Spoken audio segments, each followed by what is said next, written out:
Hello students, welcome to my YouTube channel Shrey Seth classes. हमने accounts में एक चैप्टर स्टार्ट किया था लास्ट क्लास में। चैप्टर है इशू ऑफ डिवेंचर। उसमें आज हमने एक नया टॉपिक करना है। टॉपिक का नाम देखिए, इंटरेस्ट ऑन डिवेंचर्स। मैंने आपको बताया, कल ही बताया लास्ट क्लास में कि डिवेंचर क्या होते हैं, हमारे लोन डॉक्यूमेंट। इससे पता लगता है कंपनी ने पब्लिक से लोन लिया है। अगर लोन लिया है तो ऑब्वियसली उस पर इंटरेस्ट देना पड़ेगा। अब ये जो इंटरेस्ट है कंपनी के लिए फायदा है या नुकसान है? नुकसान है, क्योंकि लोन लिया तो इंटरेस्ट देना पड़ेगा, तो आपके लिए नुकसान है। अब जो जैसे मैंने आपको क्वेश्चन में बताया था कि मान लो कंपनी ने 10,000 9% डिवेंचर इशू करे ऑफ ₹100 ईच, तो बेटा इंटरेस्ट कितना बैठता है इस पे? 10,000 इंटू 10 100 10 लाख के डिवेंचर हो गए, उसके ऊपर इंटरेस्ट कितना आएगा? ये जो परसेंटेज दी है 10 लाख का 9%, 10 लाख का 9% हमारे लिए नुकसान है। तो नुकसान हमेशा डेबिट होते हैं या क्रेडिट होते हैं बेटा? जर्नल एंट्री के हिसाब से डेबिट ऑल एक्सपेंसेस और लॉसेस। तो एंट्री क्या बनेगी? Interest on debenture debit to debenture holder. अब ये डिवेंचर होल्डर कौन है? जिसको इंटरेस्ट देना है। ठीक है, कितना आएगा ये? अभी हमने निकाला 10 लाख का 9% 90,000। ये समझ आ गया कैसे कैलकुलेट किया मैंने? अब बेटा ये पेपर के लिए इंपॉर्टेंट टॉपिक है, इसको समझ लेना, क्योंकि डिवेंचर में मेरे हैं ही 3 टॉपिक सिर्फ जो करने वाले हैं। देखो कैसे निकाला मैंने। 10,000 डिवेंचर ऑफ 100 ईच कितना हो गया? 10 लाख, और उस पे कितने परसेंट? 9%। 90,000 आगे पहली एंट्री। अब इसकी पेमेंट करनी है किसको? डिवेंचर होल्डर को इंटरेस्ट की पेमेंट करनी है, तो एंट्री हो जाएगी debenture holder debit to bank account. कितना कितना इंटरेस्ट दो इन्हें मैं? 90,000 ऑब्वियसली। इसमें कोई प्रॉब्लम? आगे देखें, ये जो मेरा नुकसान मैंने इन्हें पे करा है इंटरेस्ट ऑन डिवेंचर, मेरे लिए नुकसान है। और हम सब जानते हैं जो भी नुकसान होता है एक अकाउंट में ट्रांसफर होता है। कौन से अकाउंट में? प्रॉफिट एंड लॉस अकाउंट में। जितने भी लॉसेस होते हैं वो कहां जाते हैं? प्रॉफिट एंड लॉस अकाउंट में। किस साइड? डेबिट साइड या क्रेडिट साइड? डेबिट साइड, क्योंकि क्रेडिट साइड में तो इनकम आती है ना। तो मैं क्या लिखने वाला हूं? तीसरी entry, statement of profit and loss account debit to interest on debenture. ये जो इंटरेस्ट ऑन डिवेंचर था सारा का सारा कहां चला जाएगा? Profit and loss account. कोई प्रॉब्लम बेटा? पक्का?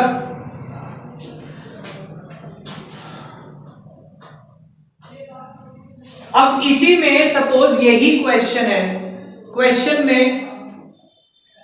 थोड़ा सा चेंज कर रहा हूं। सपोज ये जो था 10,000 9% डिवेंचर ऑफ 100 ईच, आगे लिखा है on which interest is payable on 31st March every year। हर साल 31 मार्च को दिया जाता है। तो मैंने ये लिख दिया सपोज 31st मार्च 31st जो सा ईयर दिया होगा ईयर तो लिख ही देंगे। नाउ सपोज इसी क्वेश्चन में लिखा है, इसी को दूसरे तरीके से क्या कह सकते हैं? 10,000 9% debenture of ₹100 each on which interest is payable on 30th September and 31st March। यानी कि हर साल 2 बार इंटरेस्ट दिया जा रहा है, एक तो 30 सितंबर को और एक 31 मार्च, यानी कि हाफ ईयरली बेसिस पे जा रहा है इंटरेस्ट। ये भी लिख सकते हैं, और payable on half yearly basis, मैंने डेट लिख दी, या फिर इसके लिए क्या हो सकता है, payable on half yearly basis. अब इसमें क्या होगा, जो इंटरेस्ट देना है वो साल में 2 बार दिया जाएगा, ठीक है, ऐसा क्वेश्चन है हमारे पास। तो पहला इंटरेस्ट मैं कब दूंगा, डेट बता दी ना, 30 सितंबर।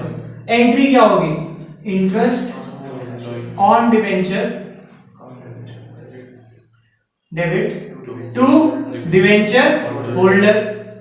इंटरेस्ट देखना बेटा कैसे निकालेंगे, 10,000 डिवेंचर है, 100 का एक है, कितना हो गया, 10 लाख इंटू 9/100 इंटू 6/12, ये आ जाएगा हमारा 45,000 सॉरी।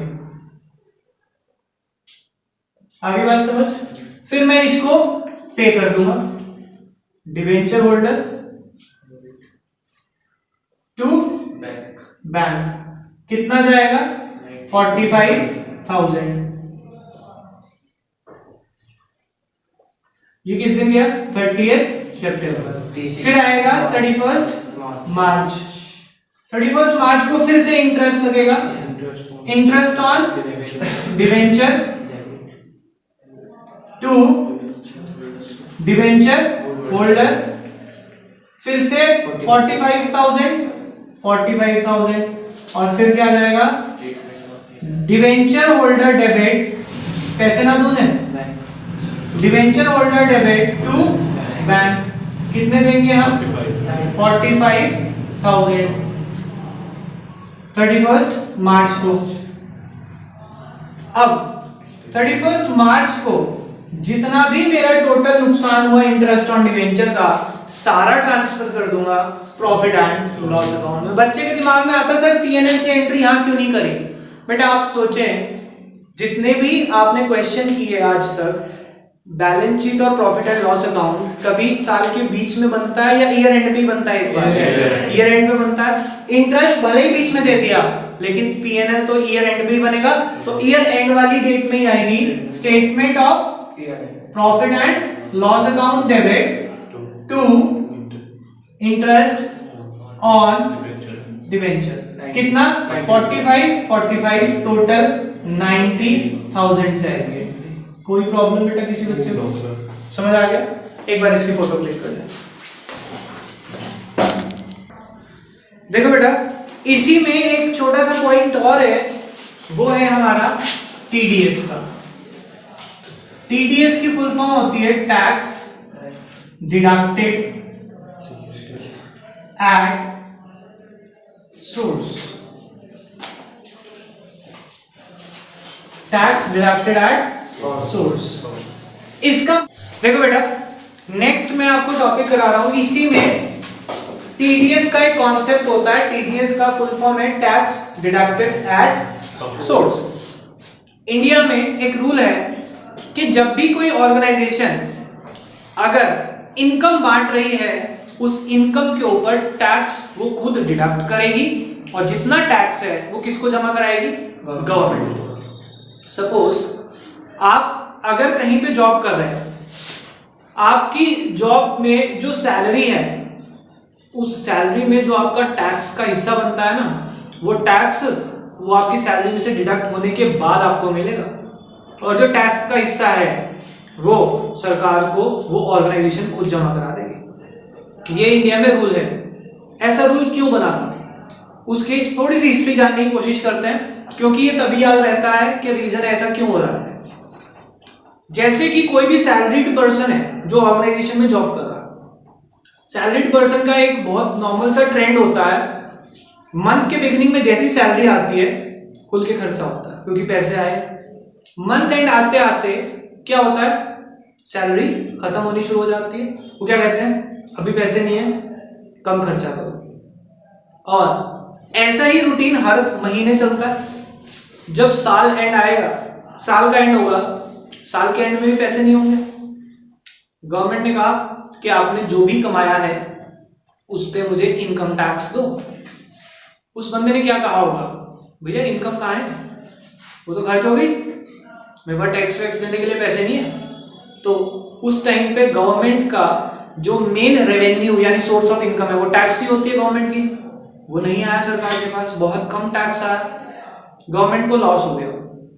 गवर्नमेंट ने क्या कहा कि यार ऐसे लोगों को अगर हम, गवर्नमेंट ने करके भी देखा, डराया कि भाई तुम पैसे नहीं दोगे हम तुम्हें उठा के ले जाएंगे, तो लोगों ने आगे से क्या कहना शुरू कर दिया, ठीक है भाई पैसे है नहीं, तुम ले जाओ, कम से कम 2 वक्त की रोटी तो दोगे। After all we are Indians, हमें पता है कि अगर कोई डरा रहा है तो उसे कहते हैं भाई कर ले जो होता है। एक टाइम तक तो कहेंगे नहीं सर ऐसा ना करो, फिर कहेंगे ले जाओ। लेकिन गवर्नमेंट ने क्या कहा, इससे गवर्नमेंट का नुकसान हो रहा है, तो गवर्नमेंट ने एक रूल बनाया कि भाई जिससे इनकम जिसने कमाई है, जैसे कि आपने सैलरी कमाई है, आपने तो कहते सर पैसे नहीं है मैं नहीं दे सकता, गवर्नमेंट ने अगले साल से रूल बनाया कि जो इनकम बांट रहा है वो जब इनकम बांटे तो उसकी इनकम का कुछ पोर्शन अपने पास रख ले in the form of tax, अपने पास रखो, जितने पैसे उसे दिए बचे हुए जो अपने पास रखे वो किसको दे दो, सरकार को, in the form of tax. समझ आया? अब उन्होंने क्या, इसका मतलब क्या है कि जहां से आप पैसा कमा रहे हो उसी सोर्स पे टैक्स लगा दिया, जहां से पैसा कमा रहे हो उसी सोर्स पे टैक्स लगा दिया, तो नाम रखा टैक्स डिडक्टेड एट सोर्स, उसी जड़ पे टैक्स लगा दिया जहां से कमा के ला रहे हो। समझ आया इसका नाम ऐसा क्यों रखा? अब एंट्रीज में क्या चेंज आएगा बेटा, देखो नॉर्मली ये क्वेश्चन अभी किया हमने, 10,000 9% debenture of 100 each on which interest is payable on 31st March every year. आगे लिखा है TDS is payable at the rate 10%। अब उस इंटरेस्ट पे, जो इंटरेस्ट वो बंदा कमा रहा है डिवेंचर पे, उसे TDS देना पड़ेगा। अब TDS के लिए क्या होता है, देखो बेटा वही 10,000 डिवेंचर है, 100 रुपए का एक डिवेंचर, कितने के हो गए 10 लाख, उस पे सॉरी उस पे 9% इंटरेस्ट देना है 90,000। उन्होंने क्या कहा, इसमें से कितना TDS काट लो 10%। समझ आ गई बात? इसका 10% कितना होगा 9,000। तो उन्होंने क्या कहा, देखो इंटरेस्ट ऑन डिवेंचर तो सर 90 ही है, पर डिवेंचर होल्डर को क्या करो, TDS काट के पैसा दो। तो यहां लिख दो टू TDS पेएबल, कितना 9,000 का 10% 9,000, और बाकी डिवेंचर होल्डर को दे दो। ये समझ आया? ऐसा क्यों किया, समझ आ गया आपको? अब पेमेंट की बात आती है, debenture holder account debit, TDS payable debit to bank. Debenture holder को 81,000 दे देंगे, गवर्नमेंट को 9,000 हमारी जेब से, तो अब भी 90,000 ही जाना है, यानी कंपनी को कोई फर्क नहीं पड़ा। कंपनी ने 90,000 इंटरेस्ट देना था, 90 ही दे रही है, बस 9,000 रुपए सरकार को दे देंगे, 81,000 डिवेंचर होल्डर को दे देंगे। अब 31 मार्च को जो कि इंटरेस्ट एक ही बात पे होना था, उस दिन हम क्या करेंगे, जो लॉस था कहां ट्रांसफर करेंगे, कौन से अकाउंट में, प्रॉफिट एंड लॉस अकाउंट में। एंट्री हो जाएगी statement of profit and loss account to interest on debenture. कितने अमाउंट से आएगी बेटा, इंटरेस्ट कितना है, देखो इंटरेस्ट तो अभी भी सर 90,000 का है, कंपनी को तो पूरा 90,000 का नुकसान है, चाहे उसमें आधा सरकार ले ले हमारी तरफ से, तो ये तो पूरा ही 90,000 का लॉस बुक करेगा। कोई प्रॉब्लम बेटा?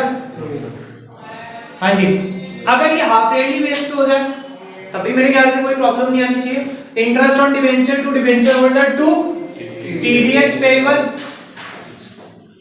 कितना आएगा, 10 लाख का 9% फॉर 6 मंथ्स कितना आ जाएगा 45,000। तो इंटरेस्ट ऑन डिवेंचर तो 45,000 डेबिट हो जाएगा, 4,500 का TDS पेएबल, बाकी 40,500 का डिवेंचर होल्डर को देना। फिर यहां पे debenture holder debit, TDS payable debit to bank, कितना पैसा जाएगा हमारा 45, ठीक है, डिवेंचर होल्डर को 4500, TDS 4500, ये एंट्रियां सेम होगी, यहाँ पे 90,000 से ट्रांसफर हो जाएगा। कोई प्रॉब्लम बेटा? समझ आ गया होपफुली टॉपिक? इस टॉपिक में इतना ही है, बाकी करेंगे नेक्स्ट क्लास में। अभी के लिए बाय बाय।